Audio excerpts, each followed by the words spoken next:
Imagine yourself in darkness. You are deep underground, in a room sealed and secure. The air is still, like an attic closed too long. It is stuffy, and there is a hint of moisture, damp in the air.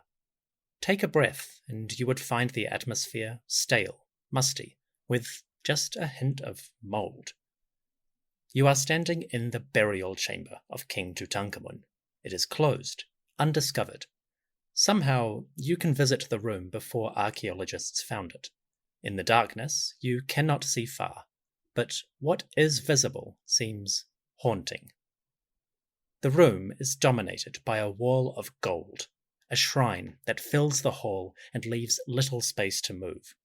This shrine is decorated, covered in hieroglyphs and symbols of the gods, and if you could see within, you would find more of these structures, a series of shrines nested within each other. Behind you, the wall is stone, covered with plaster. It is hard to see in the cramped confines, but the wall seems to be yellow, like gold. On its surface, strange figures tell a tale of the afterlife, gods and kings standing silent on the wall. By your feet, the floor space is cramped. Between the shrine and the wall, there are pieces of wood. They look like oars from a boat. A series of these oars lie end to end along the wall. Apparently, somebody placed them here for Tutankhamun to steer his ship in the night. By your foot, there is a brick. Again, it bears the mark of hieroglyphs. Better not move unless you damage it.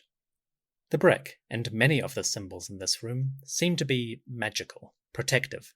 They guard the deceased and warn against intruders. You, an invisible observer, are standing in the burial chamber, the room where Tutankhamun lies in slumber. The king is dead, mummified and buried.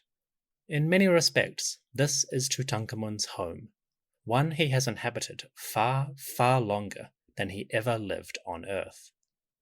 Chances are you have seen this tomb and these golden treasures on TV, in documentaries, and books. Often, when we see them in the media, these treasures also have an audio dimension. Music, slow and haunting, plays over images of golden treasures. It happens all the time. But imagine, if you can, the tomb before its discovery. More importantly, imagine the silence. Beneath several meters of rock, surrounded by brick walls, shrines of wood and gold, a stone sarcophagus. The king's body lay in a sealed, silent chamber. With all that rock, any sounds from the outside must have been the faintest vibration, if they penetrated at all. So, for a moment, try picturing that golden face within its coffin, and strip away the music, strip away all sound. Imagine gazing on it in total, utter silence. For 3,000 years, Tutankhamun rested in his tomb. The king's mummy, wrapped, decorated, and protected, slumbered within coffins and sarcophagi. Golden shrines surrounded the casket, and the burial chamber was sealed away, secluded from the outside world. Walls and doors blocked any passage, and corridors, full of rubble, concealed the entrance. In his chambers, the 19-year-old pharaoh enjoyed the slow sleep of death embalmed. Tutankhamun's soul, his ba and ka, were healthy and strong. The preservation of his mummy and the ritual items allowed the king to enjoy his afterlife. But recently, Tutankhamun's ka may have stirred. Beyond the tomb, people in the living world were speaking his name. For the first time in centuries, the king was a topic of discussion once again. From an ancient Egyptian perspective, Tutankhamun's memory was reviving. Perhaps the new attention would invigorate his soul. One day, the burial chamber stirred. Outside, there was a rumbling, vibrations in the rock caused by movement above. They resonated through the halls. The sound of digging and clearing may have penetrated the darkness, and dust, still for 3 millennia, might have shifted minutely. The ground echoed with the sounds of excavation. All of a sudden, one wall began to shake. The thud of hammer and chisel resounded. The top corner of a doorway began to tremble as someone battered at the wall.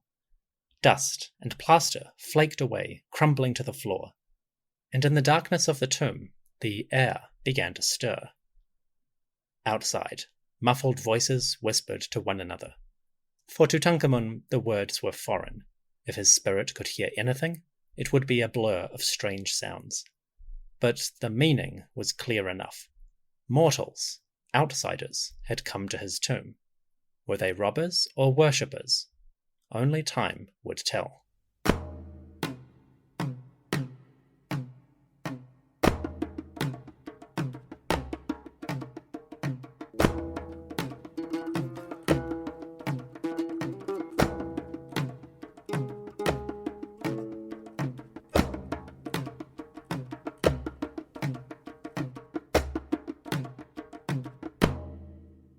Chapter 6. The King of the Golden Hall. The year was 1922. It was November 28th, a Tuesday. The tomb of King Tutankhamun lay open. Archaeologists had penetrated 2 chambers. The first, or antechamber, held chariots, couches, statues, and all good things for the young pharaoh's burial. Another chamber, the annex, was a kind of storeroom. It attached to one corner of the antechamber and contained a medley, a chaos of various items and objects. You have probably seen photos of these chambers. In black and white, or colorized, the outer rooms present a magnificent panoply. Treasures beyond your wildest imaginings crowd everywhere. One thing to remember is that these photos came later, days later. Official photography started when the excavation was ready to begin, so things in the tomb had been tidied up at least a little bit. And if you look at the north end of the antechamber, you will notice something strange. The northern wall was guarded by 2 statues. Made of wood painted black and covered with gold, these sentinels stood by the wall. Between the statues, stones and plaster formed a door, a sealed entrance to another chamber. What was beyond this wall? Well, by the time the photos were taken, Howard Carter knew very well. Looking at these photos, one thing is clear. At the bottom of the wall, someone has piled reeds and a basket against the surface. That is weird. If the tomb was robbed but fixed, then who put that basket there, and why would they bother? Well, the basket and reeds hide a secret, a hole in the wall. That hole was made by robbers in ancient times and then patched up. But at some point, Howard Carter reopened that hole. He and his companions had crawled through and seen what lay beyond. We know that Howard Carter and his friends entered the next chamber sometime in the first week. It is unclear when exactly, but I would say the most likely date is Tuesday, the 28th of November. That was the day of opening the tomb itself, officially, and it was the day before the government inspection. With that in mind, I suspect that the group entered this other chamber before that inspection. Otherwise, their entrance would have been obvious. By going in early, ahead of the officials, they could have some privacy, and they could conceal what they had done. Why did they break through the wall and sneak in? Carter is well known for his caution and his scholarly approach to archaeology. Why would he do something so secretive? Well, firstly, Carter was allowed to do this. As part of his concession, the government permit to excavate, Carter and his team had the first right to enter any tomb they discovered. In other words, if the excavator found a monument, they had permission, legally, to enter it at their leisure. So Howard Carter and his patron, Lord Carnarvon, probably viewed this as their right. They had found the tomb. They could explore the chambers at their discretion. That may not be an excuse, but it is an important bit of context. For these people, their permit gave them certain rights, and it's possible they viewed the burial chamber as part of that right. Secondly, I suspect the group were too excited to wait. The long years of excavation had finally paid off. This tomb was far beyond their expectations. And if there was more, well, how could they resist? They weren't going to damage anything, they just wanted to look. The ancient robbers had already made a hole. Why not use that to inspect what lay beyond? You can imagine this justification going through their head. The hole was there. Robbers had clearly gone through the wall before. What if they had stolen everything? What if this hidden chamber was actually empty, ransacked by thieves? Surely a responsible scientist should investigate. Make sure the room held something. Anything. At the very least, they should check. That is my personal guess at what went through their minds. Whatever their exact motivations, Carter and his companions did enter the burial chamber. They broke open that hole in the wall, they snuck through, and they did so in secret, before anyone knew. Was it right for them to do this? I leave that to you. Either way, they did it. The group entered the chamber, and they saw the burial of the king. As they did so, Howard Carter repeated his achievement of 2 days before. He was the first person to see these things in over 3,000 years. What did he find? As Howard Carter entered the next chamber, he faced a wall of metal. It glittered in yellow and blue. This wall was a shrine, one of 4 structures that filled the space. The shrines were wood, with gold overlay and precious stones. Looking at these shrines, Carter knew what he had found. The discovery of shrines was essentially confirmation. Inside, the archaeologist could expect to find King Tutankhamun himself. The body would be mummified and secure, and he should be lying in state. Reflecting on this, Carter later spoke of his thoughts. Quote, "We had penetrated 2 chambers, but when we came to a golden shrine with doors closed and sealed, we realized that we were in the presence of the dead king. We were to witness a spectacle such as no other man in our times had been privileged to see." The shrines are huge, they are intricate, and they bear many different texts and images. I could probably do an entire episode just about these objects. Sadly, there is no time. So we will do a quick overview and get the idea. The shrines are beautiful, and they give us details of ancient Egyptian beliefs. Looking at these objects, we can get a sense of Tutankhamun's eternal home. Let's explore.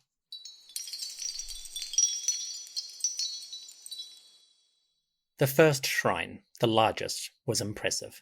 5 meters long and 3 meters wide, or 17 feet by 11 feet. It was nearly 3 meters tall, 9 feet. It filled the burial chamber, leaving a tiny space at the sides and the ceiling. This structure dominated the room, and anyone exploring had to edge their way along, past the walls and the doors. The first shrine is kind of a miniature house. The shrine is made of wood, covered with gold and faience. The gold is yellow, the faience is blue, so there is a nice contrast. From the first glance, the shrine is a colourful, evocative piece of work. The first shrine is built like a pavilion, a kind of tent or kiosk. Specifically, it looks like a Sed festival tent. What does that mean? Well, the Sed festival was a royal celebration, a great ceremony for the king. The Sed festival would renew a pharaoh's power, his authority, his life, and it gave him many more years of rule. In other words, this Sed festival shrine would honor Tutankhamun as an eternal king. Lying inside, he could live forever and enjoy many celebrations as a pharaoh of Egypt. So the design of this shrine has a reflection on real-world concerns. It's also just a cool shape. The walls of this shrine are covered in symbols related to the gods. The most important are the Jed pillar of Osiris, which symbolizes eternity. Also the Teat ribbon of Isis, that gives protection and security. So the shrine bears symbols of 2 great deities, Isis the mother and Osiris, king of the dead. This immortal, all-powerful couple would guarantee the safety of the king. From the very start, Tutankhamun's shrines give him protection. At the same time, this shrine presents Tutankhamun himself as a guardian. Hieroglyphs on the walls tell us about the pharaoh's power. In one text, Tutankhamun offers praise to the great gods, especially the sun god Ra. As a taste, here is one short passage. Quote, King Neb-Keperu-Ra, Tutankhamun, says, "A greeting to you, Ra, who resides in your shrine, the one who rises while rising, who shines while shining, who binds millions at your will, the one who turns your face towards humanity. All of your adversaries are annihilated by this Osiris, the King Tutankhamun. He, the king, will come down from the sky. He will come up from the earth. He washes in the blood. He wades in the red. Osiris, King Neb-Keperu-Ra, attacks your adversaries in this barge that belongs to his father Ra. This is Horus. This is Osiris, King Neb-Keperu-Ra, living forever." End quote. If that sounded complicated, don't worry. It's really quite simple. Tutankhamun appears as a warrior for Ra. He will slaughter the god's enemies, overthrow his rivals. He will defeat anyone who threatens the sun god. Tutankhamun is Osiris, king of the dead, and he is also Horus, king of the living. In short, the young ruler is an ultimate power, the pharaoh in this world and the next, and he lives forever to protect the great gods. So this first shrine emphasizes protection for the king, and protection by the king on behalf of the gods. It is a cool item and a good introduction to the king's burial chamber. The second shrine is complicated. At first glance, it seems unremarkable, wood covered with gold and decorated. But for Egyptologists, the structure is fascinating, and in some respects, it is unique. To start, the second shrine has some unusual imagery. For example, one side presents a towering figure, a mummy wearing a wig and beard. This mummy has the face of Tutankhamun. So, to begin, we see Tutankhamun in his eternal form. The mummy faces right, towards the doors of the shrine, and it bears a strange symbol. Around the head and feet of the mummy, we find a pair of snakes coiling in circles. The snakes are infinite. When the head circles back to the tail, the snake takes its own tail in its mouth. So the serpent loops around and around in an endless circle.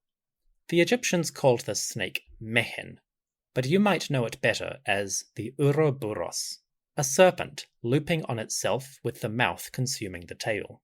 This is a symbol for eternity. The infinite loop conveys the idea of time as a never-ending cycle. And in that cycle, the gods bring day, night, life, death, renewal, and decay. All up, the snake emphasizes a particular idea. The gods are eternal. The natural cycle is infinite. All life flows from the divine. So Tutankhamun's shrine bears an image of the Ouroboros, the eternal serpent. In the modern world, this kind of symbol might associate Tutankhamun with Jungian psychology, Gnosticism, or the Aes Sedai of the White Tower. Whatever your association, the appearance of Ouroboros, Mehen, is a wonderful motif. Other images on the second shrine present aspects of the underworld. We see the sun god traveling through the west, and many deities appear to receive his power. As Ra travels, he renews his energy, preparing for the dawn, and the images on this shrine present his glory and his power. I can't describe all of it, unfortunately, and some of the symbols are quite complicated, but you will find images on the website. For now, let's focus on the texts. The second shrine has a variety of hieroglyphs. Some of these come from the Book of the Dead, the famous Egyptian text of the afterlife. But there are others. We also have selections from the pyramid texts, those ancient writings that adorned the halls of Old Kingdom monuments. The pyramid texts emerged around 2300 BCE. Tutankhamun lived around 1300 BCE. So his shrine gives a mix of traditions, and by the time he was king, some of these texts were already ancient. Finally, the second shrine introduces a new text. A book of religious literature appears here for the first time. This book is complicated, and I'll explain it properly another day. But essentially, the shrine gives a new text concerning the unification of Ra and Osiris. It describes the meeting and connection between the sun god and the king of the dead. And it tells how Ra Osiris will renew his power and come forth into the day. Again, the text is complicated, but in the depths of this tomb, the second shrine gave Tutankhamun powerful and new forms of protection. The glories of Ra and Osiris, invigorated in the night, would guard the king and guard creation. There are 2 more shrines surrounding the king's sarcophagus. I'll cover them quickly because there are a couple of fun details. For example, the third shrine is particularly cool. On the doors, we see images of gods. 4 deities with animal heads appear together. They are male, 2 on each side, and they face towards the center. Each god is different. One is a ram, the second is a crocodile, the third is a lion, and the fourth is maybe a goat. They wear long wigs, and these deities seem to be warriors. The 4 gods carry large blades or swords in each hand. They march together, protecting the king, and the hieroglyphs record their names. Some really cool names. Quote, "The ram god is called Great of Words. The crocodile god is called He who repulses the wicked. The bearded goat is called He who brings one to the fire. And the lion god is called Slaughterhead." End quote. Wow. Imagine being the god called Slaughterhead. First, it gives serious Silent Hill vibes, which is always good. Second, and more importantly, these gods remind us how violent Egyptian religion could be. The land of the dead, the underworld, was not a safe place. There was danger that needed repelling.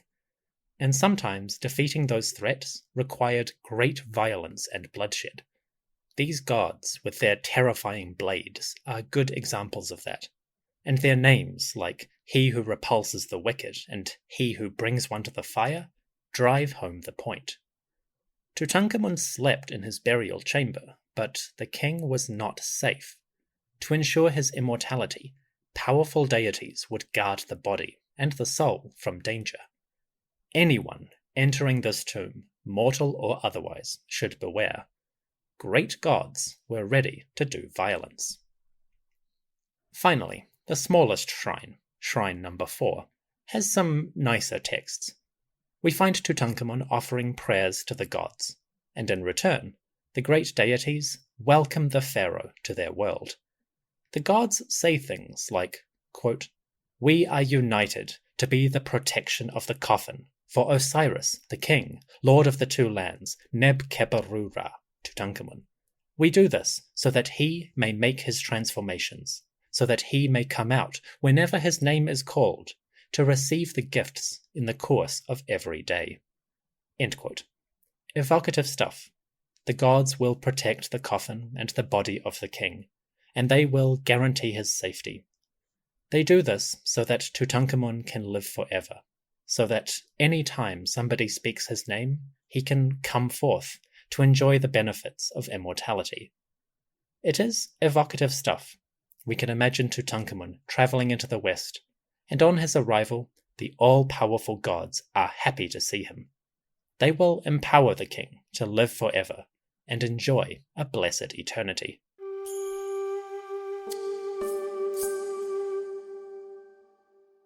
The 4 shrines, made of wood and covered with gold, are fascinating. Obviously, they are beautiful, but more importantly, They record complex stories of the ancient Egyptian afterlife. I wish I could tell you every single detail. Sadly, we must move on. If you are interested, there is a book about these shrines, and it is available online for free. Follow the link in the episode description to read Alexander Piankov's book, The Shrines of Tutankhamun. It is available on archive.org, and you can read it there. Once again, follow the link in the description if you are interested. Anyway, one day, late in November 1922, Howard Carter broke a small hole and crept into the burial chamber. He got his first glimpse of the enormous shrines that surrounded Tutankhamun's burial. Unfortunately, Carter could not open these shrines and look inside. There was too much work to do first. Every item in the antechamber and annex would need recording and preservation. And even when they officially opened the burial chamber, the shrines themselves would need to be protected, dismantled, and removed. Then, only then, could the next phase reveal itself. So on that first day of exploration, with candle in hand, Carter could not see what lay beyond the shrines. The room was filled by walls and doors of gold. Behind those walls, well, he would have to wait.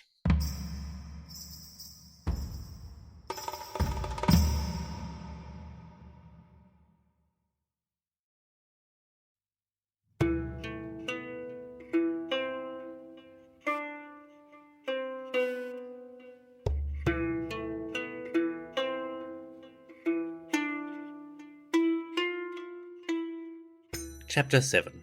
The Portrait in the West. If you could stand invisible in Tutankhamun's burial chamber, you would have seen amazing sights. The hall was filled by enormous shrines. The floors were covered in small, miscellaneous objects, some practical for regular use, others symbolic for divine connection. The walls were decorated with beautiful imagery. Everywhere you looked, you would see the provisions of an ancient, immortal traveller. Tutankhamun's burial chamber is not just a hall of treasures. It is a sacred space dedicated to one purpose, to preserve the body of the king.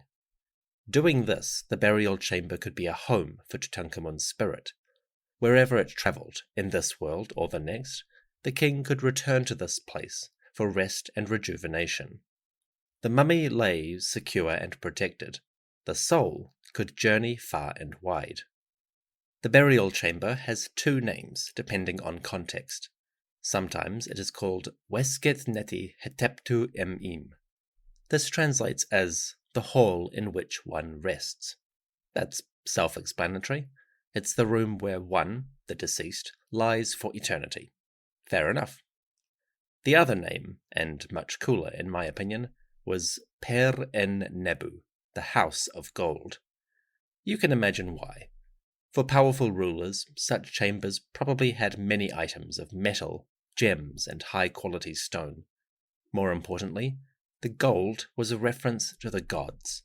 In Egyptian religion, gods had flesh made of gold, bones of silver, and hair of lapis lazuli, or blue stone. So the House of Gold was not just a physical house with physical gold. It was also a space in which the human became divine. In the burial chamber, a pharaoh left his mortal body and became one with the gods. That sacred power is communicated through names, but also through art. If you visit the chamber today, the main feature is the decoration. Paintings on the walls reveal Tutankhamun's eternal journey. Looking around, we can see his travels and how he became immortal. There are 4 walls to the chamber, and each one is decorated. There are various scenes related to the king's death and his journey in the next world. I have already described 2 of these scenes. In episode 152, we saw the funeral procession for the king, high officials dragging the mummy atop a sled to the tomb. That picture appears on the east wall. We also witnessed a painting for the opening of the mouth, the ceremony in which a priest opened the eyes, nose, and mouth of the deceased. We see this on the north wall in the right-hand corner. There, Tutankhamun stands as a mummy, while a priest, actually his successor, the next king, makes the appropriate gestures. Again, I described all that in episode 152. So, let's explore the other images. Starting with the north wall, there are 3 scenes in total. The opening of the mouth appears on the right. Then, in the center, Tutankhamun enters the next world. This time, the king does not appear as a mummy, but a human. He wears a long white kilt, a bare chest, and a short wig. On his shoulders, Tutankhamun has a necklace, and he clutches a tall staff in his right hand. In his left, the king holds a club or mace, and the Ankh, the symbol of life. Above him, hieroglyphs record his name, and they say that Tutankhamun is, quote, given life for ever and ever. So the king has passed from the mortal realm. Now he enters the world of eternity. Tutankhamun is not alone. Standing before him, a goddess offers greeting. This is Nut, the Lady of the Sky. She wears a long white dress with a red sash around her waist. Her wig is long over the shoulders and back, and she has armbands or bracelets on her biceps and wrists. Nut reaches out, lifting her palms towards the king. In each hand, the goddess holds a hieroglyph, the symbol for water. So Nut comes forth to wash or purify Tutankhamun as he enters the next world. At the start of his journey, the Lady of the Sky is there to greet him. It's quite nice. Finally, we have a third scene. This one is on the far left of the northern wall, and it includes 3 individuals. First, we have Osiris. The god of the dead appears on the left as a mummy. He is wrapped in a white shroud with a colourful necklace. On his head, Osiris wears a tall crown, the white crown, with feathers on either side. His skin is green, suggesting decay or death, but also growth and new life. The god's hands emerge from his shroud, and they reach out to touch the figure before him. That figure? Well, it's Tutankhamun. Sort of. In front of Osiris, Tutankhamun appears twice. First, we see him as a king, an individual. He wears a headdress of blue and gold, just like his mummy mask. He has a white kilt with an elaborate belt or apron on the front. His chest is bare, and he reaches out to hug or embrace the mummy of Osiris.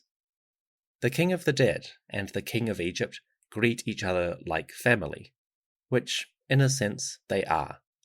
Osiris, the eternal king, was the father of Horus, the living king. So, as Tutankhamun enters the next world, he greets his father with a hug. How sweet. Behind Tutankhamun, just to the right, we see another figure. This one is Tutankhamun once again, but he appears in a slightly different form. This other Tutankhamun looks older. He has wrinkles in his neck, and he wears a distinctive costume. The figure has a long wig hanging down the shoulders and the back. And atop his head there is a strange symbol, a pair of arms stretching out to either side. The arms bend at the elbow, rising vertically so the hands point up. This symbol is the Ka, the spirit or essence of a human. Between these arms, the Ka holds a box decorated with animals. We see a bull, another symbol for the Ka, and on top, a falcon bird or hawk. This is Horus, the eternal king. Finally, there is a golden serpent, the Uraeus, another symbol for kingship. What does all of this mean? Well, as Tutankhamun embraces Osiris, he is accompanied by a spirit, the Ka spirit, the essence and vitality. This Ka seems to be the Ka of kingship. It is the embodiment of royal power and strength. The Ka of kingship was a force that inhabited every single pharaoh. It had existed since the first rulers, and it would continue as long as Egypt had a monarch. The Ka was the life force that gave Tutankhamun royal power. Now, it accompanied him to the next world. So the young pharaoh went to the afterlife with the very essence of kingly strength as his companion. With the royal ka, the ka of kingship, Tutankhamun could join the deities. He could embrace his father and enter the kingdom of Osiris. He was becoming a god. This may sound complicated, but let me break it all down. On the north wall, we have 3 scenes. First, the king, as a mummy, receives the opening of the mouth. Then, Tutankhamun, as a human, enters the world of the gods. He meets Nut, the sky goddess, who greets him and purifies him. Finally, Tutankhamun enters the world of Osiris, the king of the dead. He embraces his father, and Tutankhamun is accompanied by a symbol, the royal ka, the spirit that empowers the king. That ka had animated every ruler since the dawn of time. It was eternal. Now, it came with Tutankhamun as he left the mortal realm. Basically, the north wall of the burial chamber shows Tutankhamun's journey in its essential chapters. He leaves this world, ascends to the sky, and then enters the afterlife. On this wall, the king's transformation is summarized, condensed to its basic features. You must give the artists credit for efficiency.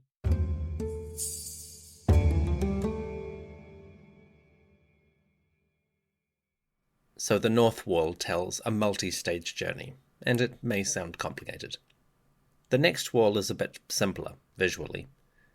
If you turn left towards the west, you will see a grid.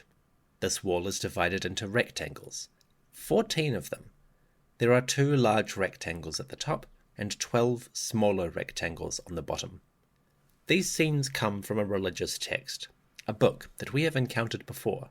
Its ancient name was the Book of the Hidden Chamber, but we generally know it as the Book of Amduat, or that which is in the underworld. The Amduat is an important text. It appears in the 18th dynasty, and it describes the journey of Ra, the sun god, through the world of the dead. At night, Ra crosses the western horizon and travels through the world beyond. Along the way, he encounters dangerous beings and kindly friends.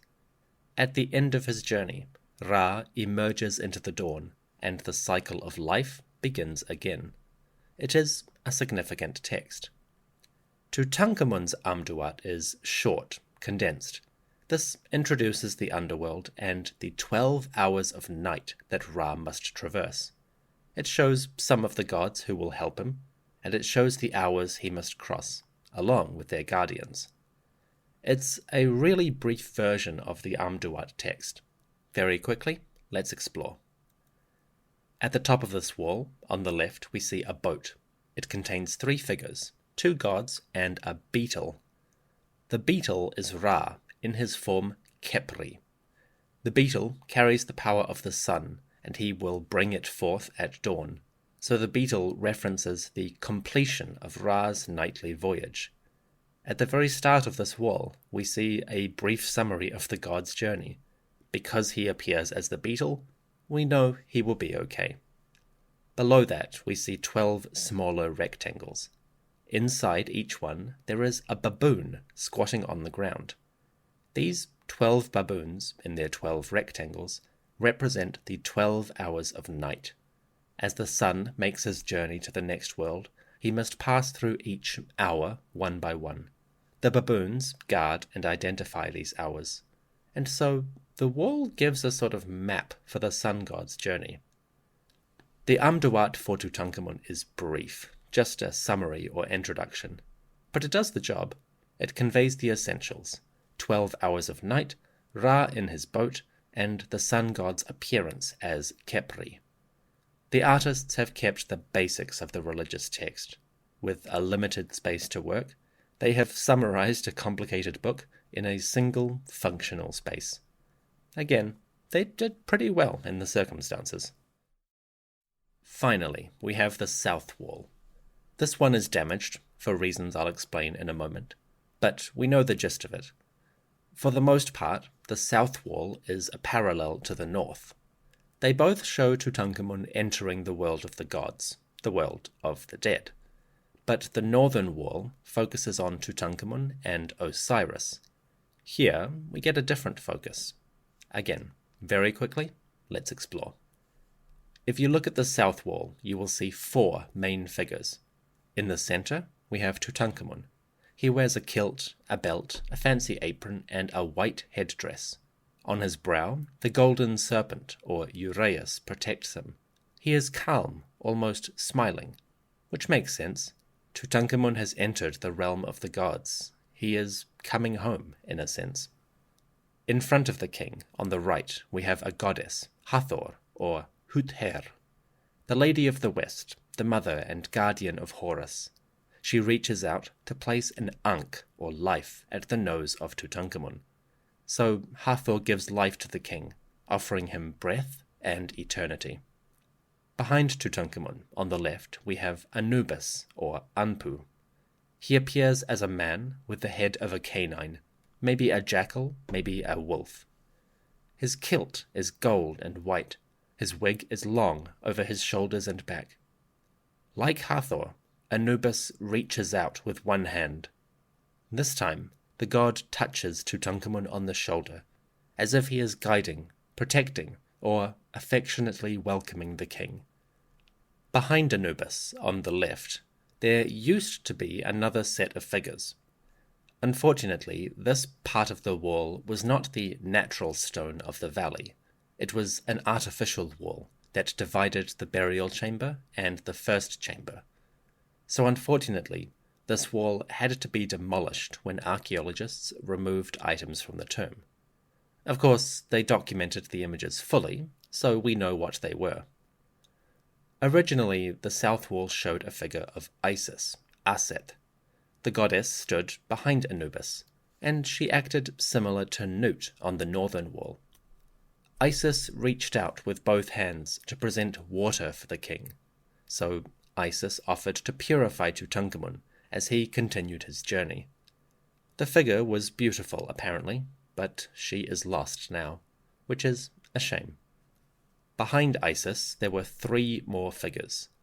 These were smaller, a set of gods kneeling or squatting on the ground. They appeared in a line, one above the other, and in front of them, hieroglyphs named these gods as, quote, Netcher Nefer, Neb Duat. In other words, they were the good god, the lord of the Duat, or underworld. These figures were the last images on the walls of the burial chamber. Today, they are gone. But once upon a time, the lords of the Duat watched Tutankhamun's journey. And if you followed the scenes around from beginning to end, they were the last point, the full stop on the decoration.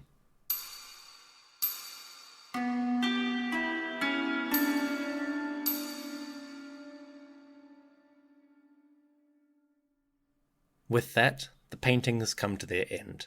We can finish our tour and bring it all together. We have seen many images on the walls of the burial chamber. What do they mean? What is the point of all this? Traditionally, a royal tomb would have many paintings, many chambers, many corridors with elaborate decoration. In a normal tomb, we would see the king making offerings to the gods. We would see religious texts, like the Amduat and the Book of the Dead, and they would appear in great detail. The edges of the walls would include beautiful decorations, borders of shapes and symbols, and the ceilings would present a sky of deep blue adorned with golden stars. Traditionally, the royal tombs were like art galleries. They conveyed important and beautiful information on every available surface. Tutankhamun has none of that.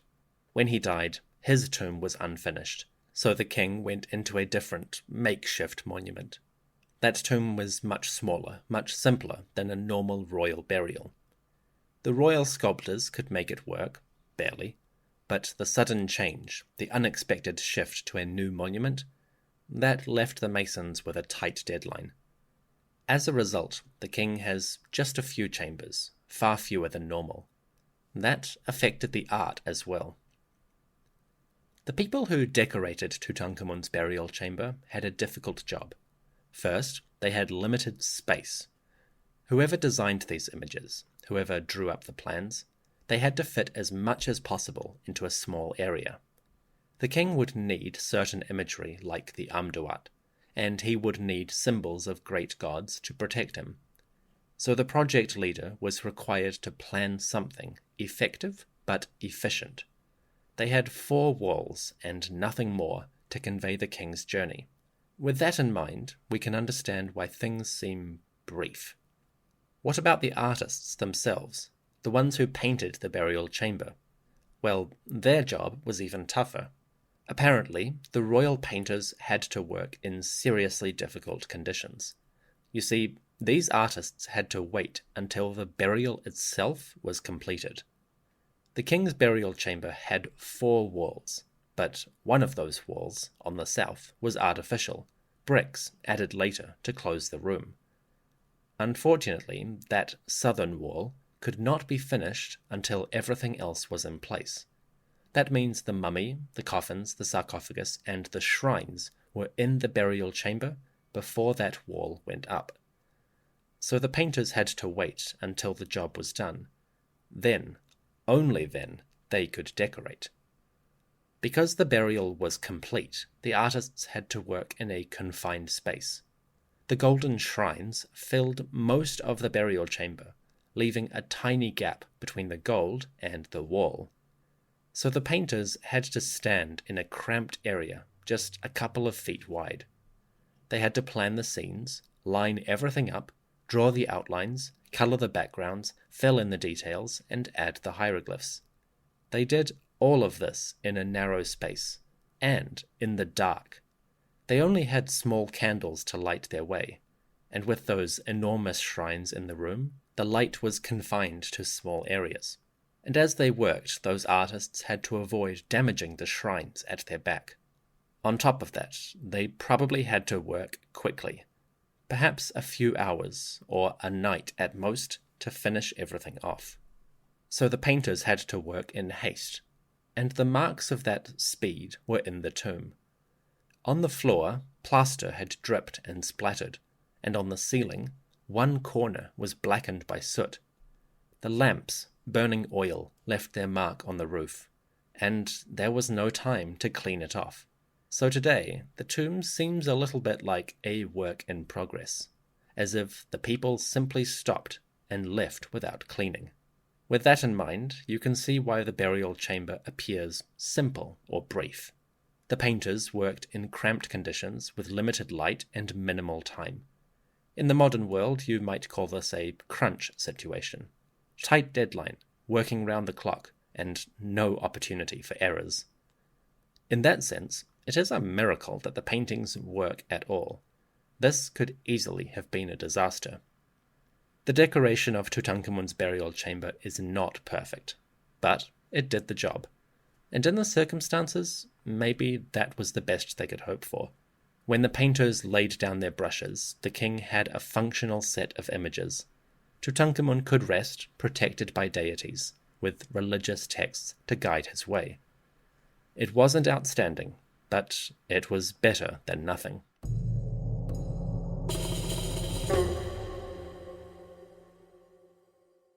Tutankhamun slept in a golden hall, the Per-en-Nebu. His golden shrines protected the sarcophagus, and paintings on the walls protected the shrines. As Tutankhamun lay in the dark, artistic scenes recorded his journey.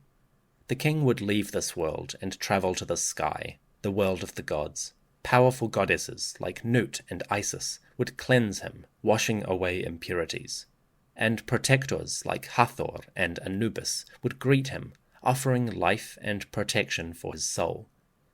And eventually, Tutankhamun would reach the kingdom of Osiris. In the land of the dead, he would embrace Osiris as his father, and Tutankhamun would enjoy the company of the royal Ka. The spirit of kingship, eternal, would guide him on his way. In the end, Tutankhamun would take his place with Osiris, with Ra, and with all the gods. On earth, his body would sleep. In the next world, Tutankhamun would enjoy a new status. He would be divine, and he would rule forever. In certain respects, Tutankhamun's tomb is lacking. The architecture is compressed, the decoration is rushed, and the quality of the work can sometimes be hit or miss. But to be fair, these issues may not have been a serious problem. Today, we tend to imagine royal tombs as magnificent, perfect structures, and that can be true sometimes. But there are plenty of royal monuments where the design and decoration is unfinished. Even mighty pharaohs who reigned for decades can have tombs that are mostly done, but not quite. As for the architecture, well, even a small, cramped tomb was not necessarily a problem. Again, we often imagine that these monuments follow a specific pattern, as if they are cookie-cutter working from a template. In truth, it is quite the opposite. In the Valley of the Kings, there are 24 royal tombs. Surprisingly, each one of these is unique. The royal tombs are not identical. Every single one has idiosyncrasies. They have different layouts, different chambers, different texts, different images. Certainly there are patterns overall, but as far as we can tell, the ancients did not work from a single, rigid idea of what the royal tomb should be.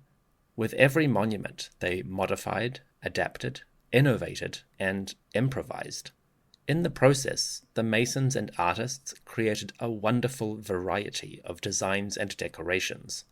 What this means is that the tomb of Tutankhamun is unusual, but not that unusual, really. Yes, it is small, and it's missing certain rooms. But for the ancients, that may not have been a terrible issue. The tomb still had the essential features: a burial chamber, sarcophagus, shrines, and paintings. The decoration was brief, kind of basic, but it did the job, and overall, the king had the necessary details. Tutankhamun could sleep, protected in his hall. It was not a fabulous hall, but it would do the job. Ironically, Tutankhamun's brief and condensed tomb proved more effective than any other. Even if the artists had to rush, if the architects were unable to build every feature they wanted, that ultimately benefited the king.